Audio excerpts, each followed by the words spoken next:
Fifth Harmony's Lauren Jauregui allegedly claims the group is treated like slaves in an intense leaked audio that you guys have to hear. Hey guys, it's Ali for HollywoodLife.com, and after Fifth Harmony released a statement saying that Camila Cabello has left the group, there is now leaked audio from one of the members, allegedly Lauren Jauregui, telling Ali Brooke that they are, quote, literal slaves. Decisions on a regular basis to fuck us over, to make us literal slaves, like literally slaves, Ali. We're doing fucking labor every day and we see nothing.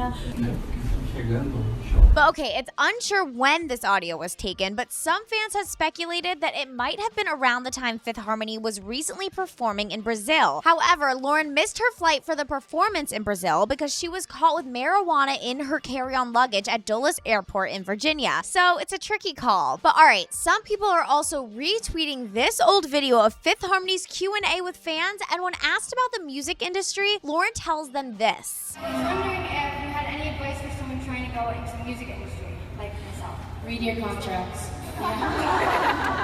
Yikes, a lot of red flags are popping up for the group. But alright, like this video if you think this audio is super crazy, and subscribe down below to get all of the latest on the group.